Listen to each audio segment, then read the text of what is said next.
Order! Order! You are an incorrigible delinquent at times. Behave yourself, man!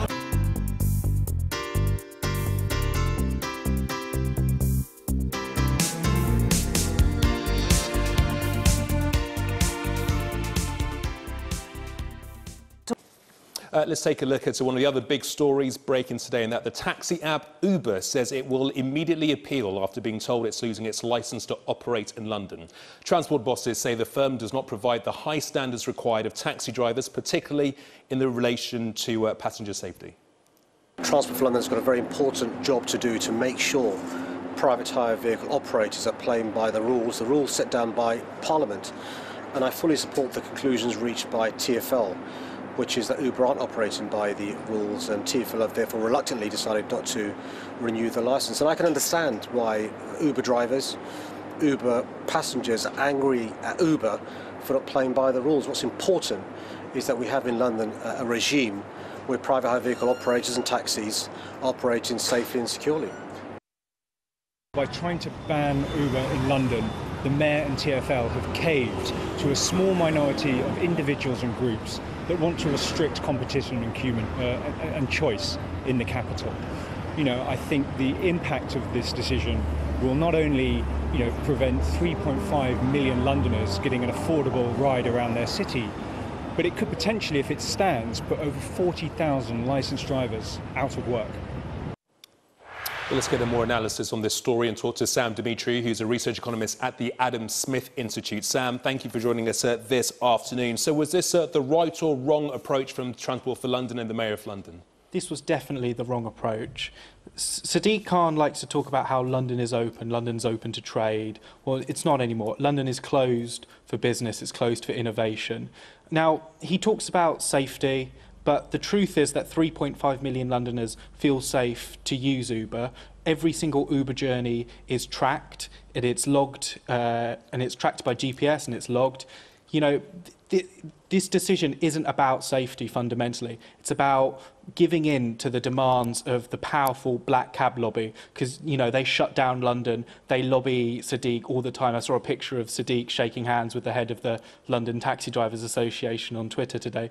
He's been captured by this lobby group, I'm afraid. Sam, this is what TfL says in their statement. They say Uber's approach and conduct demonstrates a lack of corporate responsibility in relation to a number of issues which have potential public safety and security implications. If there are genuine concerns about the safety and the well-being of the London public, are they not justified to look into it? So I think the problem here is that some of these safety concerns, they might seem legitimate, but actually, if you look at what Uber's actually doing, they have the exact same safety checks that black cab drivers have.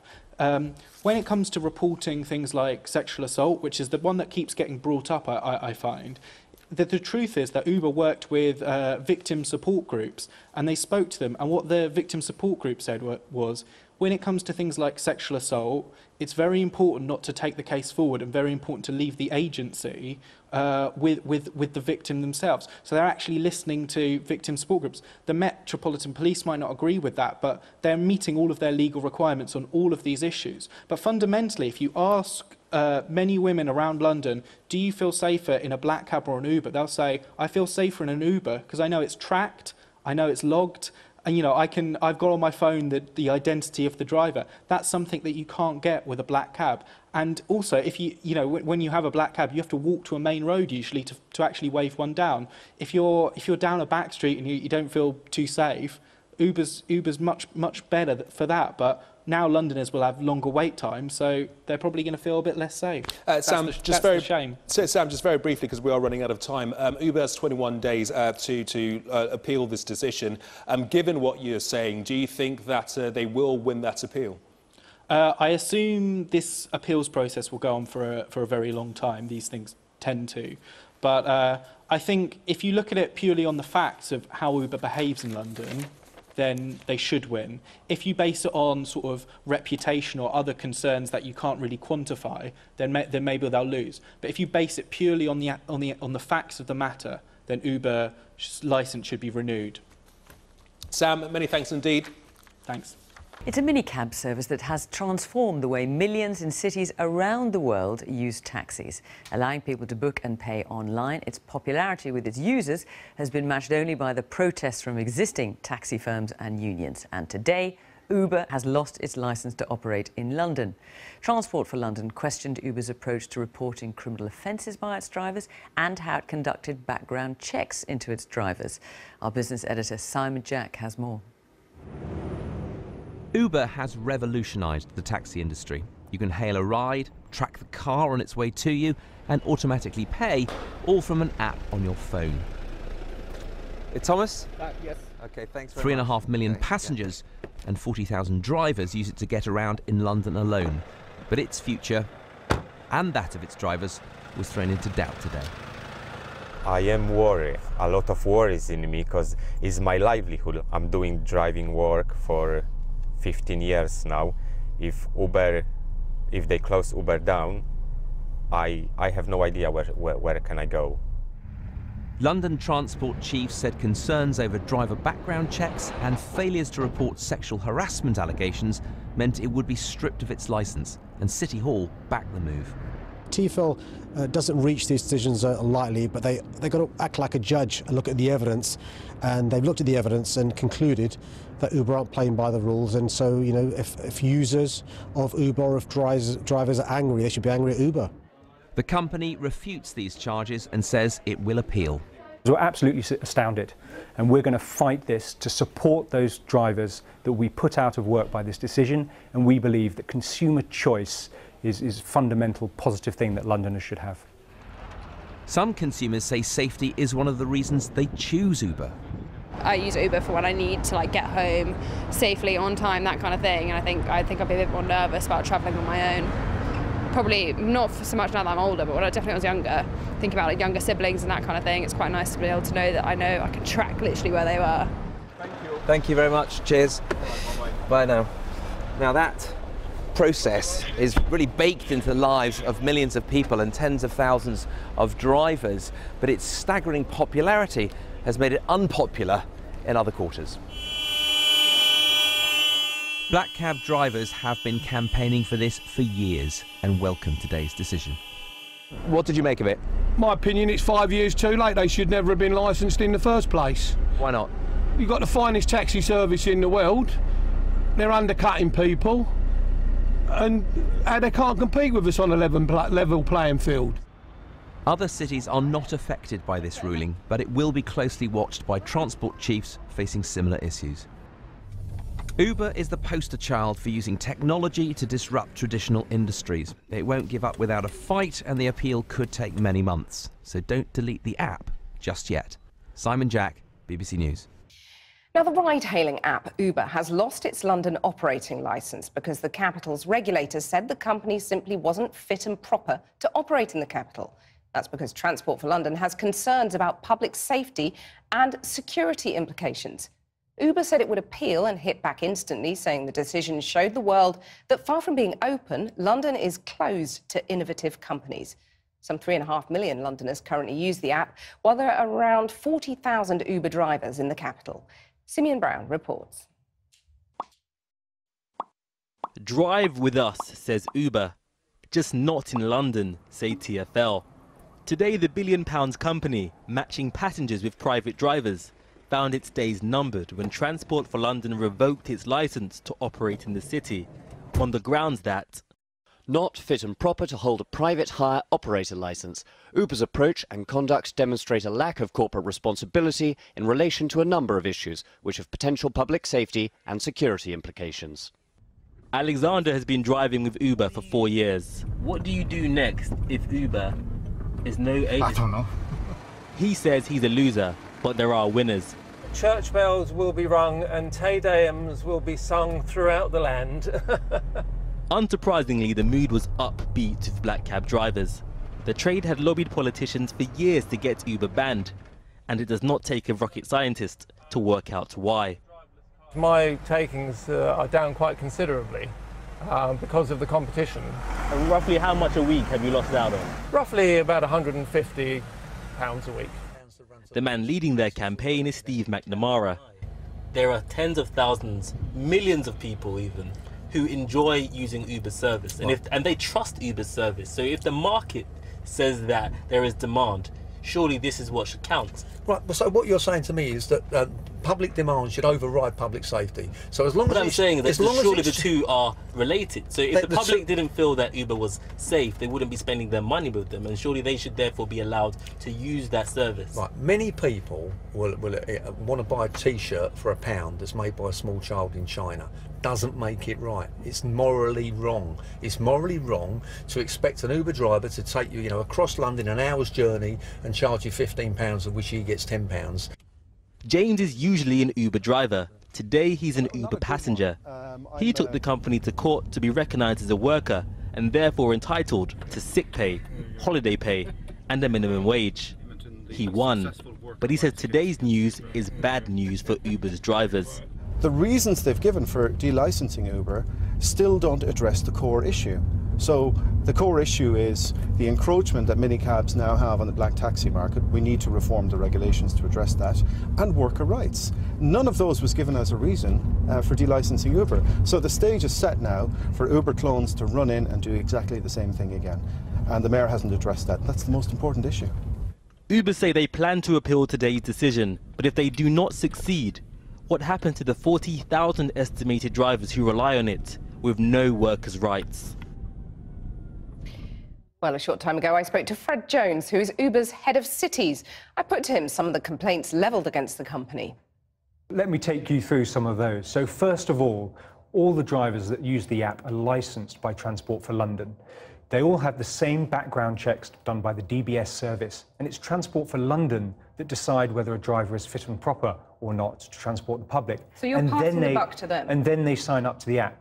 You're passing the buck to them, then? We've also pioneered a number of safety features, such as all trips tracked by GPS, which aren't available anywhere else in the industry. But you are basically passing the buck to the regulator on background checks there. Well, Uber does not conduct the background check.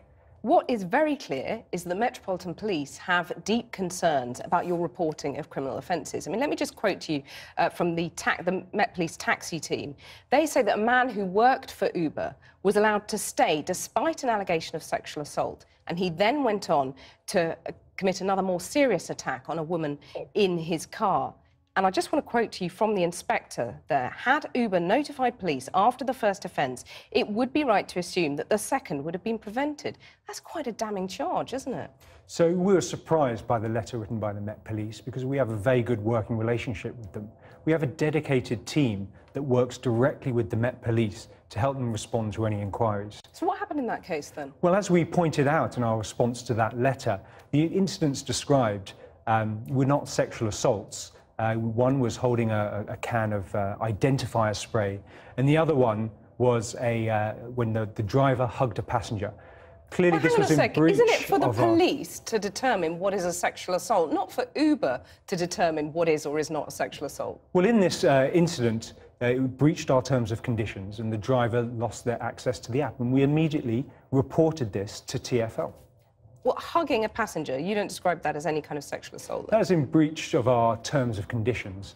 And so in this event, we reported it to TfL. The thing is, it's not just this one incident, is it? Because TfL, Transport for London, have said that your delays reporting crimes to the police are totally unacceptable. What do you say to that?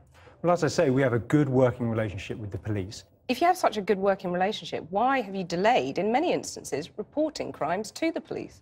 So we have an obligation to report all serious incidents to TfL, which we do. And with riders, we encourage them to report incidents to the police, and we fully support them in doing so and provide all the necessary information for the police to carry out their investigation. But you shouldn't be just encouraging drivers to report to police. You should be reporting crimes to the police, shouldn't you? So, some passengers do not wish to report their incidents to the police. We really encourage them to do so. And when they do report them, we provide all the necessary information to the police and cooperate fully in the investigations. I mean, the other area in which you're accused of not playing by the rules is on employment rights.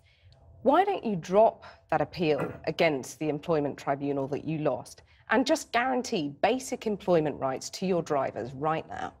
So the most uninnovative thing about Uber is that the drivers are self-employed. Private hire drivers have been self-employed for decades in the industry. This isn't a thing that's unique to Uber. And what drivers tell us is the one thing they value most is the flexibility to be their own boss and choose when and how they work. So how long do you think that Uber will be on the streets of London then? Well, look, our priority after the news today is to support those 40,000 licensed drivers that could lose their right to work. So how long do you think? We're going to appeal the decision immediately, and our focus is on continuing our service beyond the 30th of September. So you're confident that you'll have several months more of service? Well, obviously there's a legal process to run, and it's still very early days. We only got the news today when you did. But we're focusing very hard to support those drivers, and so they continue to use the app while we fight this. Fred Jones, thank you very much. Thank you. Well, if Brexit's divided the nation, a new frontier opened up today in the national argument: Uber. The mobile cab app has basically transformed transport, especially in London. Since 2010, the number of taxis or minicabs for hire in the capital has gone up by 70%, and prices have come down, and a culture of impulse cab hire has taken off. But it's not been good for London's traditional black cabs. Now, Transport for London says Uber is not fit to run the service and wants to remove Uber's licence at the end of the month. The Mayor of London keeps saying that despite Brexit, London is open to the world. So is this, A, a genuine attack on Uber, which has, after all, been a controversial company, B, a shameless attempt to court favour with the black cab drivers, or C, a turning point in national direction, away from global corporations and the brutal competition fired up by technology? Well, our technology editor, David Grossman, reports. Uber became decidedly less elevated today. Maybe not quite unter, but definitely down. The gloss really does seem to be coming off the gig economy, as we realise that cheap doesn't necessarily mean low cost. It's about consumers waking up to what really funds their cheap meals that are being delivered to them by, say, delivery riders, or what is suddenly the magic formula that allows them to get a taxi cab home every night when they couldn't before. Is it really the innovation, or is it the fact that the driver isn't being paid that well, or that this company in particular is getting away with not observing laws that everybody else has to? It's been a huge blow for a company that a couple of years ago looked on the brink of world domination, achieved, as much as anything else, by ruthless political campaigning. Uber was always the most politically plugged in of all the high-tech companies, particularly here in the UK. They were extremely well connected. It meant they had the inside track, the ear of ministers when they needed a regulatory tweak here or there. And stuff like that. Uber's founder made no bones about what he was doing. We didn't realize it, but we're in this political campaign, and the candidate is Uber, and the opponent is an asshole named Taxi. Okay. And he's not a very nice character. People don't like what he does, but he's so woven into the political fabric and machinery that lots of people owe him favors, and he keeps paying, so the political machinery likes him.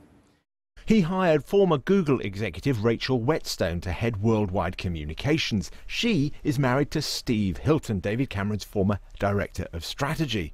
The families are very close friends. In the UK, Uber hired Alex Bellardinelli as head of communications. He spent a decade working for Ed Balls, so he helped square relations with the Labour Party.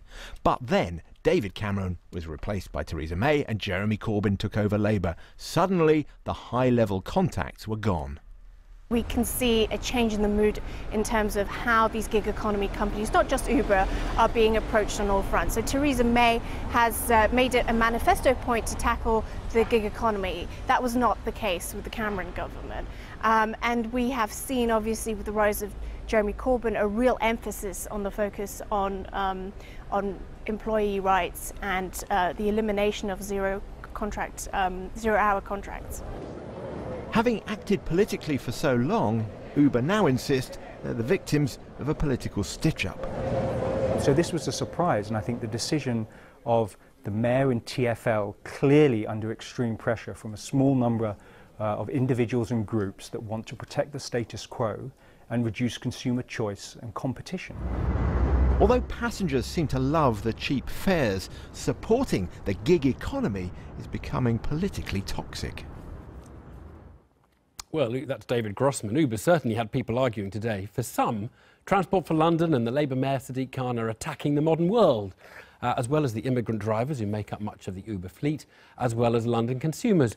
For others, including Nigel Farage, who welcomed the news on Twitter, this is about putting global capitalism back under control. Let's talk to Steve McNamara, the General Secretary of the Licensed Taxi Drivers Association. What is the price difference between Uber and black cabs? Have you done any work on what the kind of average?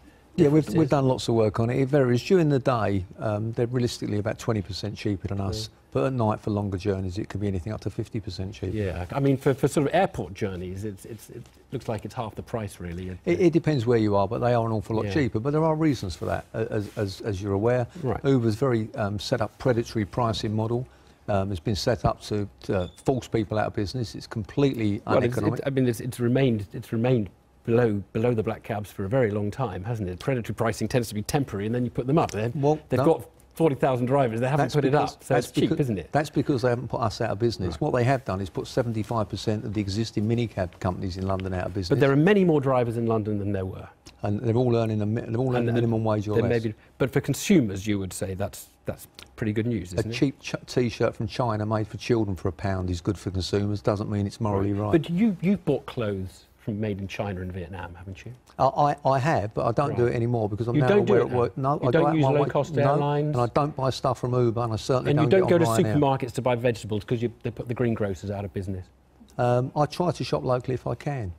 And is that the society you want everybody to be in? No supermarkets, no low-cost airlines, no shirts from China or Vietnam? That's not what I'm saying. But what are you saying? What I am saying to you is that London has been invaded by a $70 billion company that had absolute control in Downing Street, as your piece there showed. What your piece didn't tell you is in 2015, the previous mayor, Boris Johnson, was so concerned about the level of attacks and stuff in Uber vehicles, he looked at bringing in regulation. He was kowtowed, stymied by Osborne and Cameron. He was taken into Downing Street, even though all the powers had been devolved to Boris, and he was prevented. You say invaded by a company that brought us much cheaper cabs and provided thousands of jobs.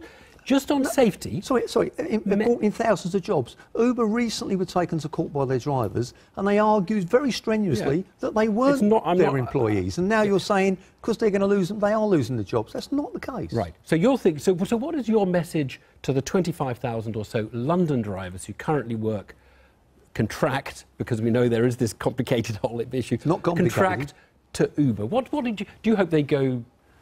Do they stay in the business? Yeah, my message to them is quite simple. What will happen once Uber disappears from the streets of London? We'll see a re-emergence of small local minicab firms that we had before. Many of them now using more drivers or fewer drivers? So the total capacity of drivers available would be more or the same? I think it would stay roughly the same. People have got used to using personal transport. I think it will stay the same. But what we'll have a small number of companies working locally, paying tax in the UK, something Uber deliberately don't do. Do your drivers pay tax on their tips? Do you think they declare all their income on any three black cab drivers in London paid more tax than a $70 billion company. That's all the stats you need to know.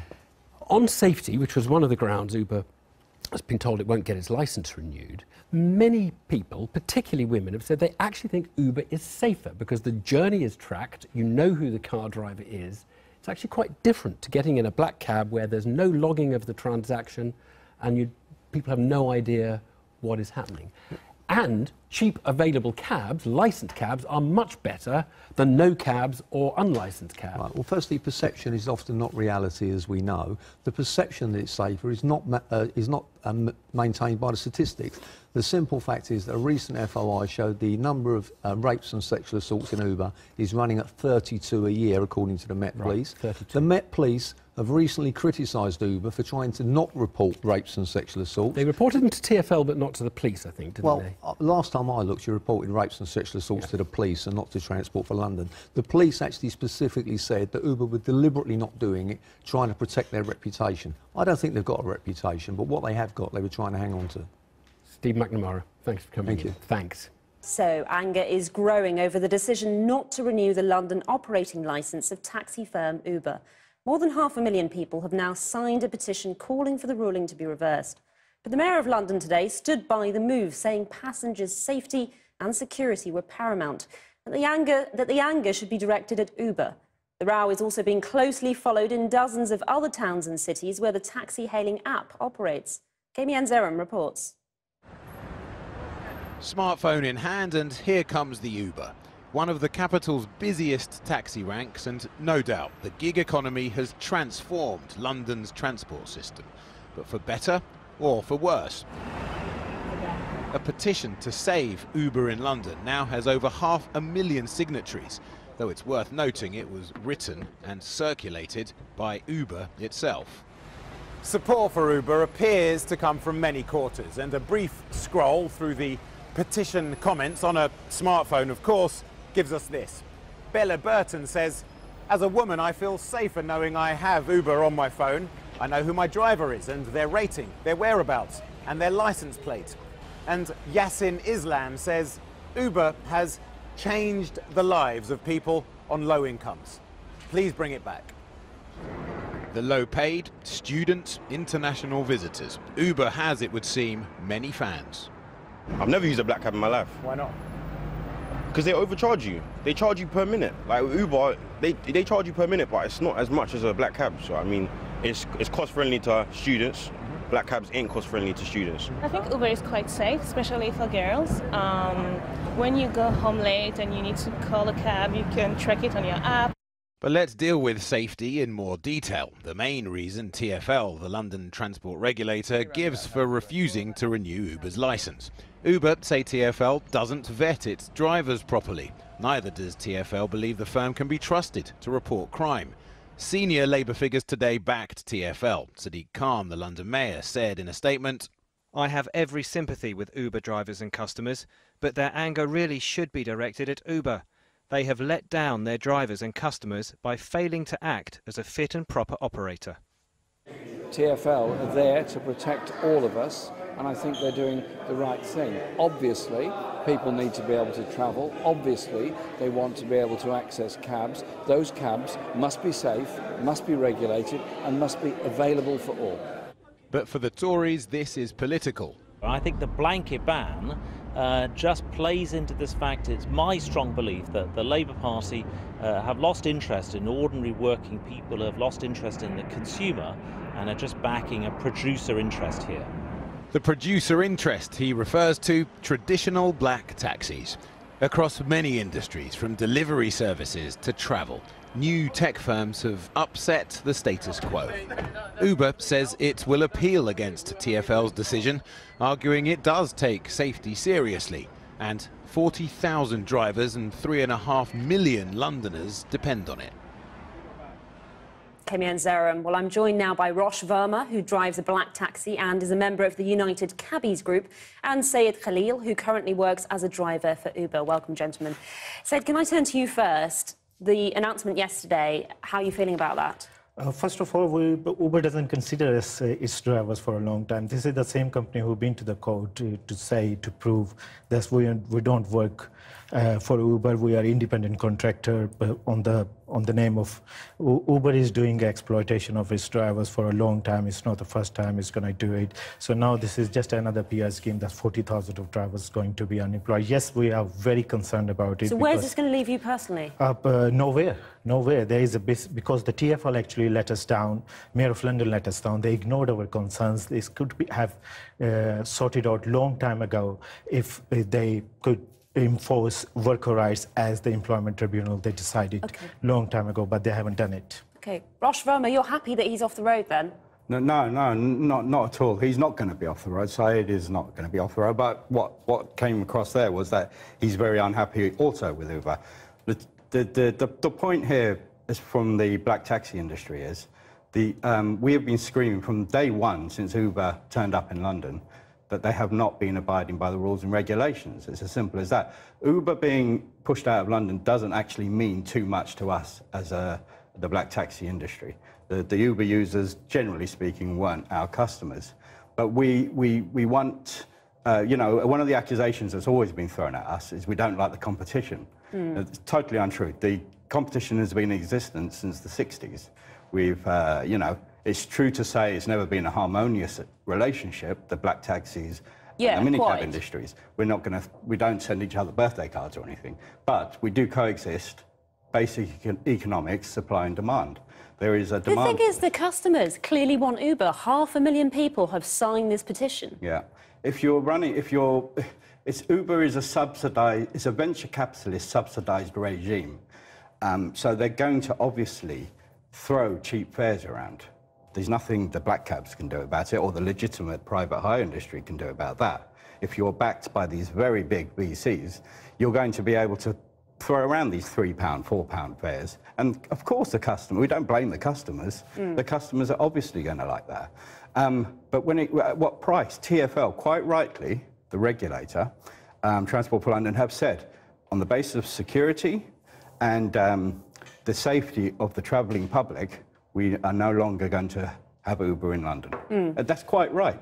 The customers that come into the back of my cab, I'm a working cabbie, they get into the back of my cab for those reasons. They're safe and they're secure. And yet, Said, I'm sure you'll agree with this, some people are choosing to use Uber because they feel that's safer. We are very safe. We've got the same DBS checks than like a black cab driver. It's just not true. We got a different DBS check.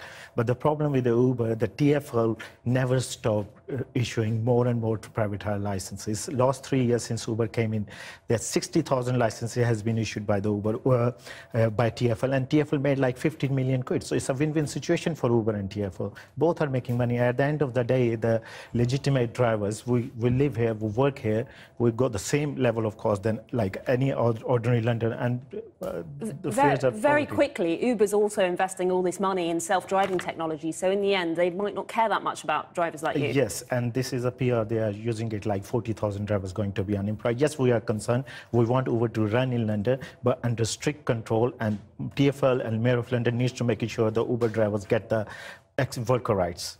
Said Khalil and Rosh Verma, thank you both very much.